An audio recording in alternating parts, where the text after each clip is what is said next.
What's going on, guys? I've got the 2017 Camaro up here on the lift. I'm replacing the original differential with a used differential from Wagner's. As you've seen in my other videos, this rear differential got damaged and was actually leaking out transmission fluid.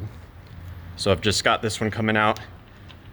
Not a difficult job. I had to remove the exhaust to gain some clearance. So that was pretty easy. There are a couple of hangers, there's one there, and the rear hangers actually bolt in, which is pretty nice. I'll show you the tools that I used. So the axles are actually bolted to a flange here with a number of bolts here. These are E-Torx, or external Torx, and used a size 12 E-Torx. There were 3 bolts I had to remove to disconnect the drive shaft. These are just 18 millimeter. There's also 2 18 millimeter bolts for the front mount of the differential. And there's a very large bolt on the back.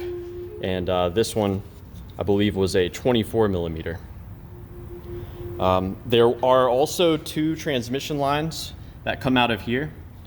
And those are just held in typical GM fashion with clips. So these clips actually go in right here. Once you pull the clip out, the lines just pull straight out. So yeah, not a bad job at all.